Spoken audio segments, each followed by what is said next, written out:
Welcome back to the Blue, Albertson Stadium, home of your Boise State Broncos, the bastion of Bronco Nation, a field of dreams where greatness has become a tradition.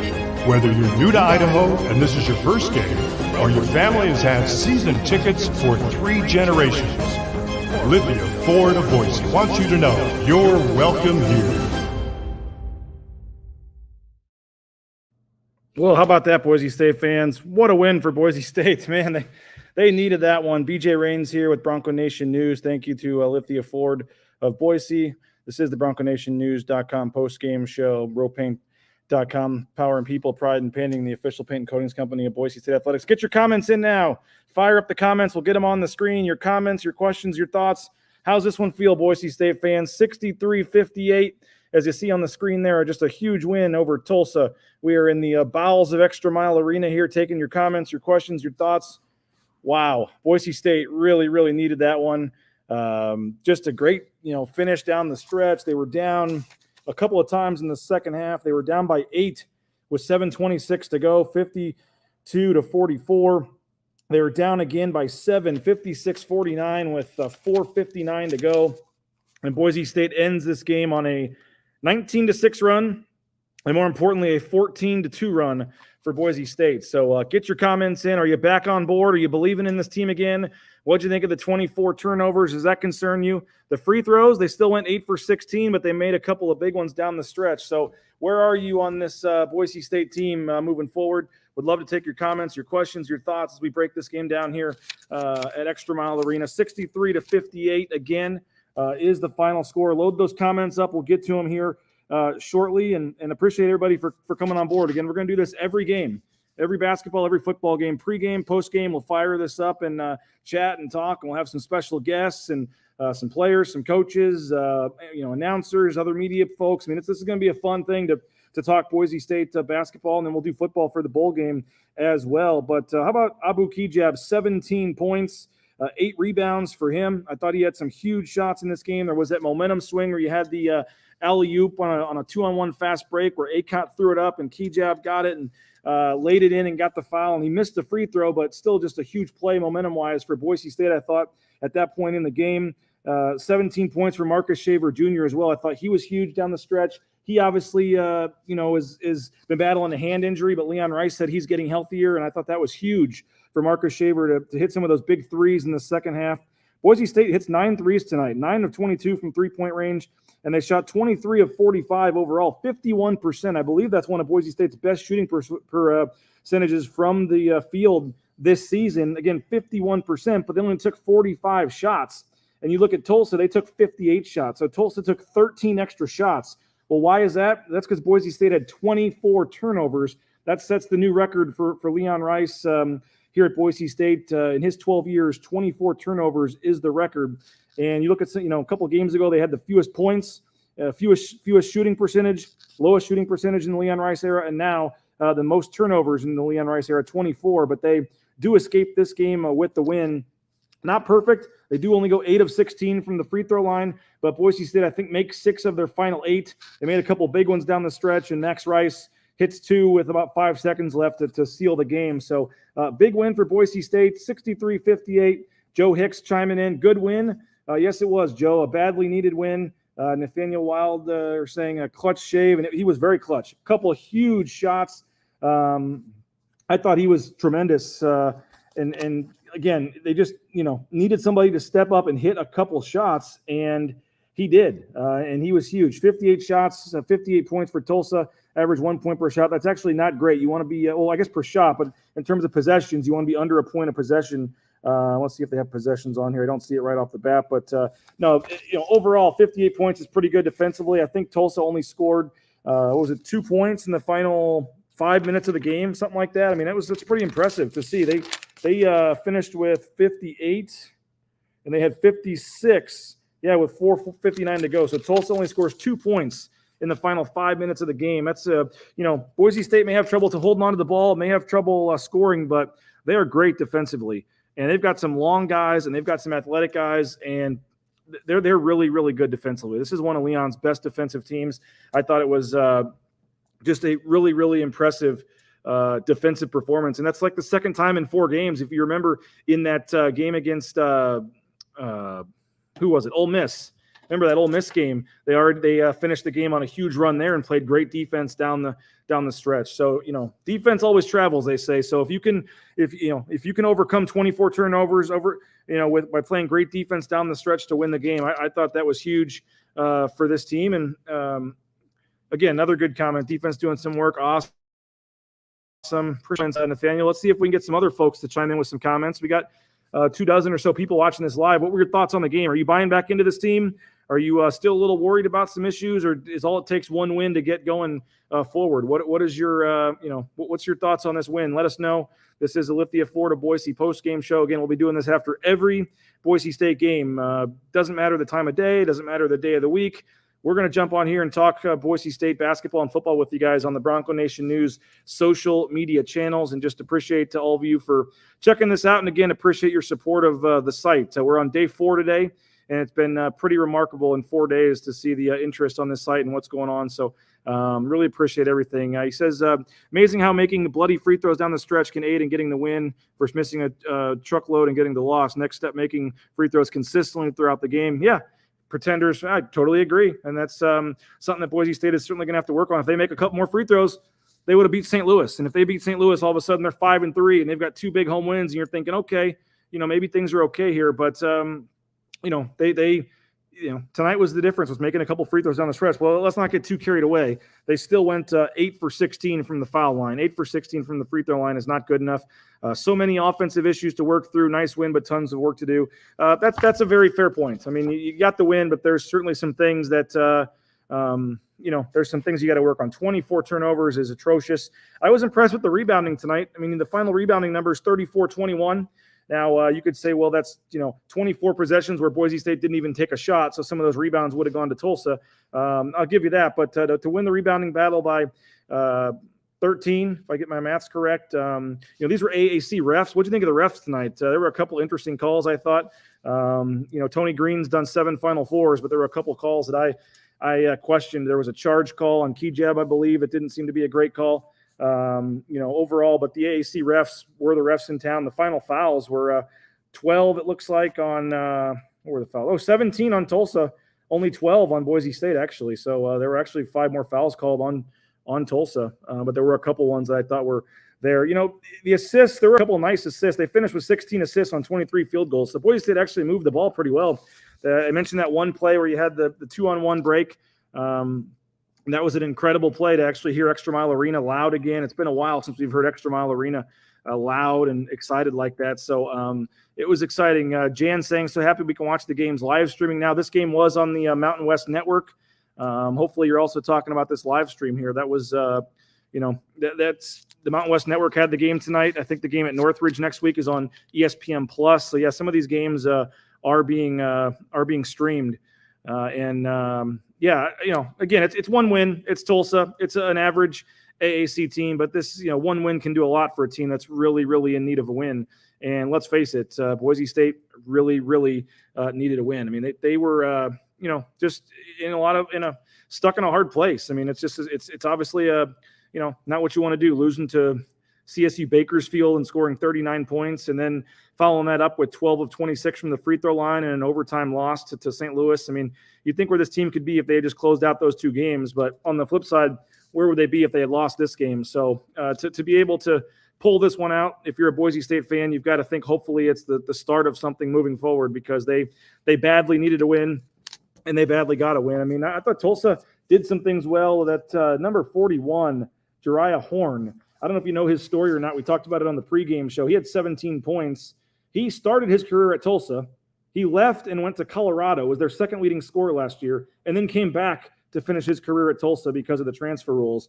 And he's a heck of a player, 17 points. And how about that three-pointer he took? I'm still not sure if it would have been a 2 or a 3. I don't know what the referees were calling there, but there was about, 5-6 seconds left in the game, and he heaved up a prayer, and he drained it, and then they reviewed it, and the ball was barely still in his hands. I've actually got video of that play, and we can try to play that for you here. But that was just an incredible finish, and the ball was right in his hands, and then they still said that he had the ball, and so they called it called it a shot clock violation. Here's the screenshot. First of all, we'll show you the screenshot.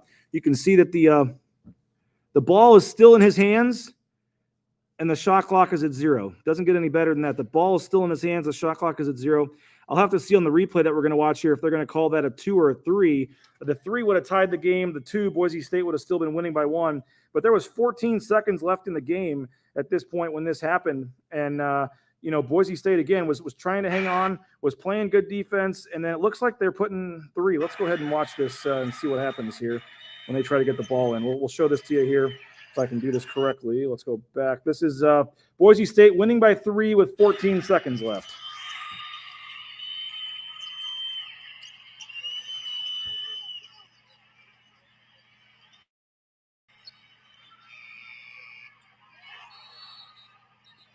Now, he was pointing there, so it looked like that might have actually been a 2. He was pointing, so that might have actually been a 2, but the ball, he does not get the shot off.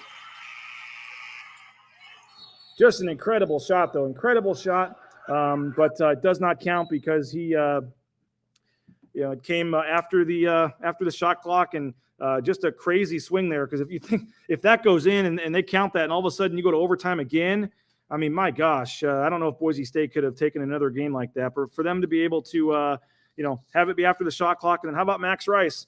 Max Rice, who I still would like to see shoot a little more. I don't know what you guys think about that, but if Max Rice is in the game, he needs to be shooting. And I only think he took like 2 or 3 shots, 0 for 3, and he did take 2 threes, but he played 23 minutes. I mean, Max Rice is in there for his offense, and it just seems like a couple times he was wide open, but he's a little gun shy just because he's been struggling a little bit. I don't think he's all the way healthy, but to have, when you're in the game, Max Rice needs to be shooting the ball. Maybe I'm crazy. I don't know if you guys agree with me or not on that.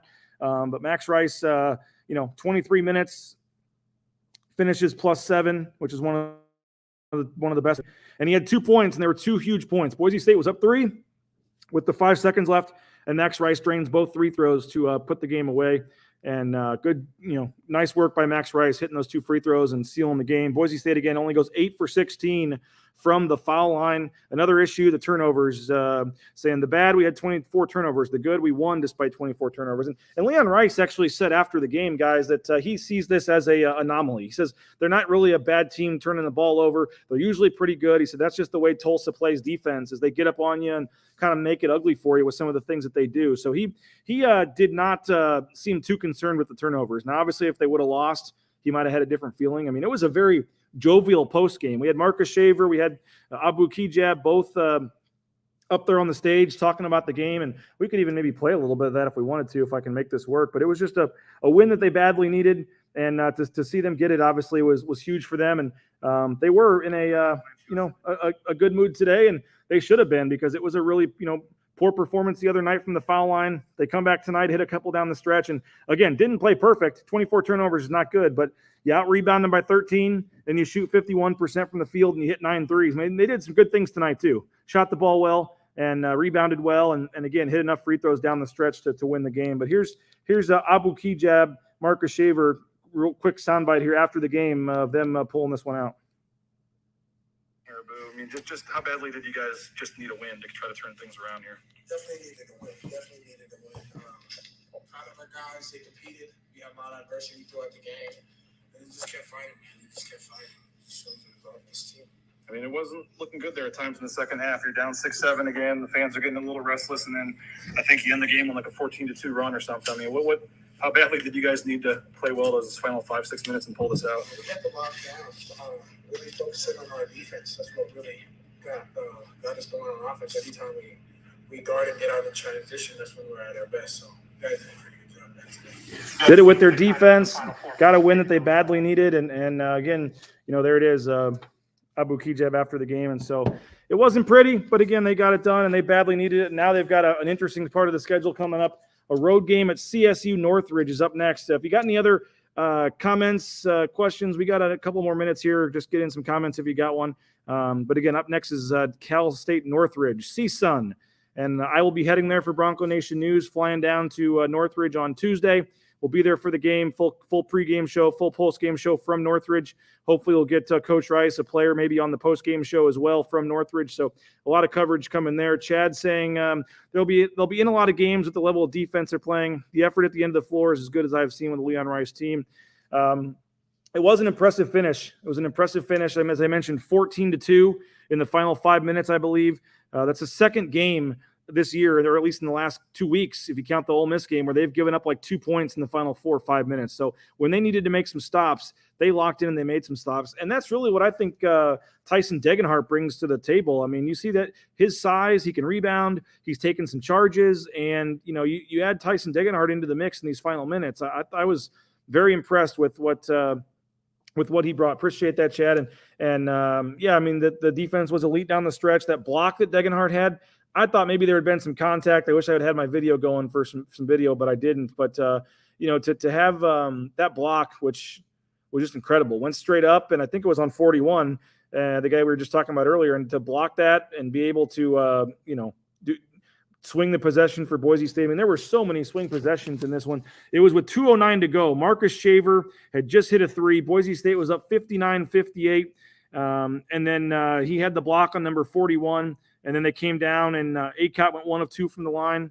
Marcus Shaver went 1 of 2 from the line. But they got stops both times. And then you just saw the three-pointer that missed. And then Max Rice was able to seal it at the free throw line. So Boise State wins this one 63-58. They now improve on the season to 4-4. Tulsa also drops to 4-4.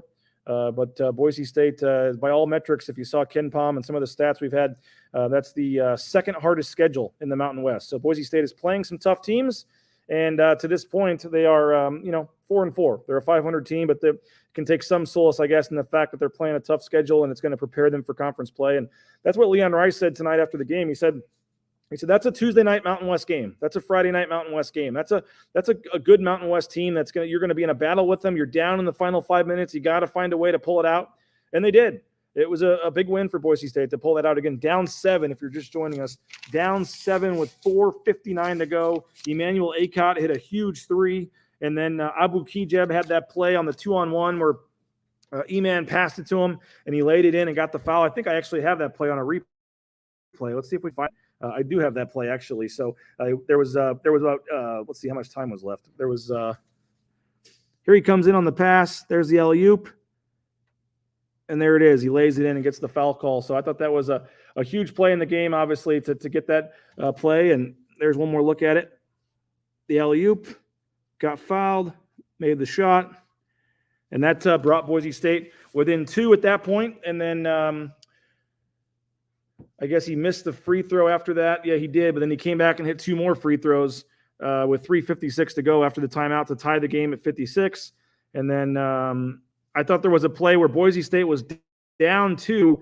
Acott had a really bad three-pointer after Boise State had gotten the rebound. I thought it was a bad shot, and then they hit it, a shot to go up. But Marcus Shaver comes back down, and as I said, hits a huge rainbow three. I don't know if I've ever seen anybody shoot the ball higher than Marcus Shaver does. Is that just me, or does anybody in the arena see that as well? But Marcus Shaver shoots those balls so high and gets him to drop in, and he certainly hit a big one in this one. So Boise State again, 63-58. One final look at the numbers here. Tyson Degenhart in 33 minutes had 11 points, 3 rebounds, and an assist. Abu Kijab 17 points, 8 rebounds.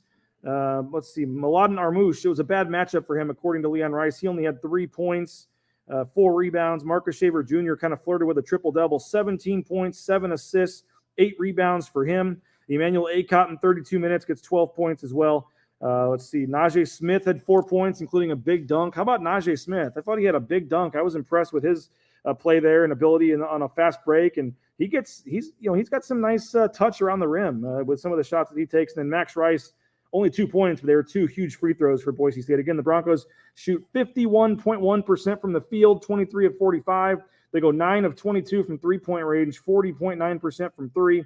One downside, again, only 8 of 16 from the free throw line, but they do hit them when they mattered. I think they made 6 of 8 down the stretch to close out the game. So that was huge for Boise State. Again, the rebounding numbers, 34-21. Boise State only had 24 points in the paint, had 21 points Tulsa got off those turnovers. Again, 24 turnovers sets a new record for Leon Rice in his time at Boise State. Only 6 points off the bench, too, for Boise State. So only 6 points off the bench, and that was the 4 for Najee Smith, the 2 for Max Rice. So bench play is going to be important for Boise State moving forward because, as everybody probably knows by now, Devonair Dutrieve, no longer a member of the roster. Leon Rice calling it a sad day and that Devonair will always be a Bronco, but said that it needed to be done for the team. And so Devonair Dutrieve no longer a Bronco. Tyson Degenhart makes his second start and doesn't look like he's going anywhere in the starting lineup. I think that's 2 games in a row where he scores 11 points in the starting lineup, plays, takes some big charges, plays good defense. I think Tyson Degenhart's got a chance to be a star. And so that was a big performance from Tyson, big needed performance from Boise State. And they get the win. And again, 63-58 is the final. Boise State goes on the road. They're going to play a road game at CSUN. That is Cal State Northridge is where that is. And I will be there for Bronco Nation News. So we'll be there on Tuesday night for that one. Big shout out to Lithia Ford, though. A love of community and the sports that bring us together. That's why Lithia Ford of Boise is the official sponsor of Bronco Athletics. I'm proud to be a part of Bronco Nation News. But no matter what team colors you wear, Lithia Ford wants you to know you are welcome here. Thank you, Lithia Ford of Boise, for their title sponsorship. Please consider them in the future when you're looking for a new vehicle. Their title sponsorship of the postgame show here. Our title sponsor of the website is rowpaint.com, the official paint and coatings company of Boise State Athletics. They've done some great work on my garage and my patio, and I appreciate their work. If you need a new coating for your garage or your concrete, rowpaint.com is who you need to reach out to. Philip, hard to watch 25 turnovers. You're wrong, Philip. It wasn't 25. Just kidding. It was 24. 24 turnovers, almost 25, but the 24 is what the final number was, which is the most. The previous high in the Leon Rice era was 23.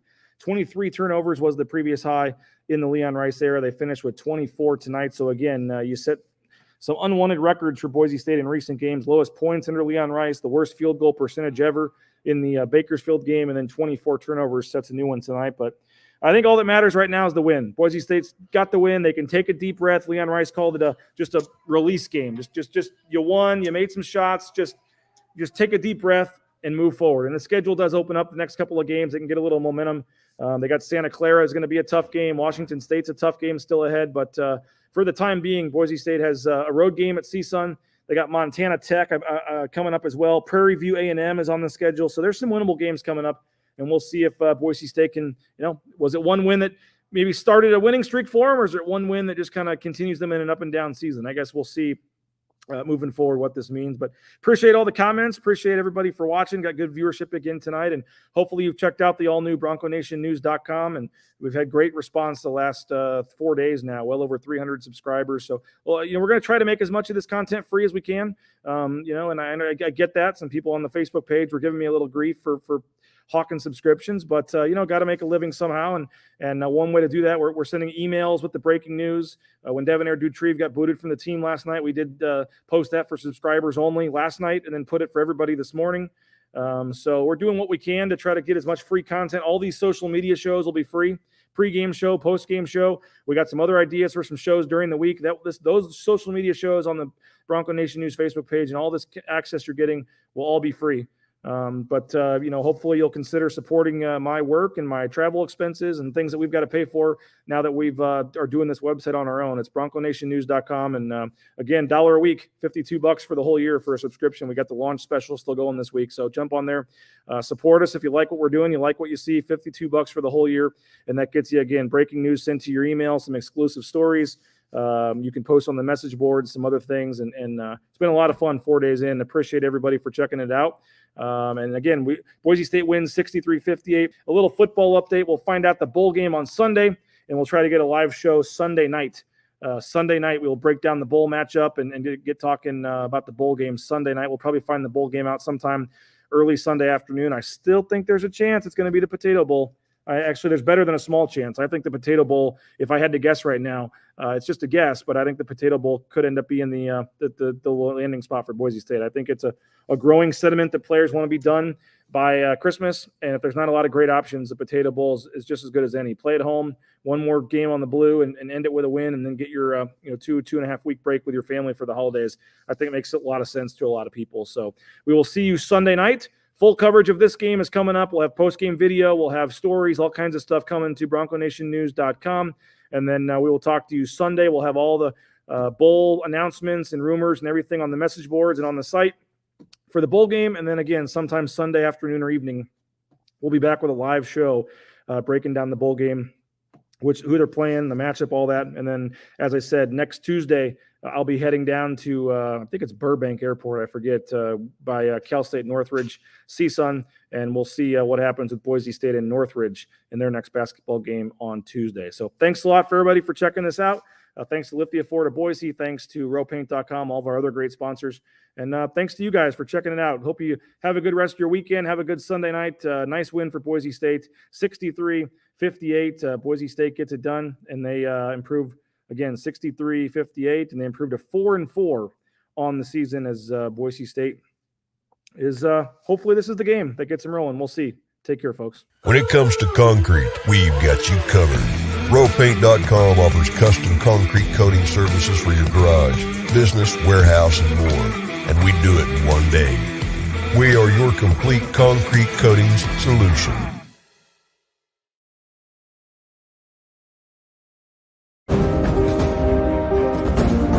Welcome back to the Blue, Albertson Stadium, home of your Boise State Broncos, the bastion of Bronco Nation, a field of dreams where greatness has become a tradition. Whether you're new to Idaho and this is your first game, or your family has had season tickets for 3 generations, Lithia Ford of Boise wants you to know you're welcome here.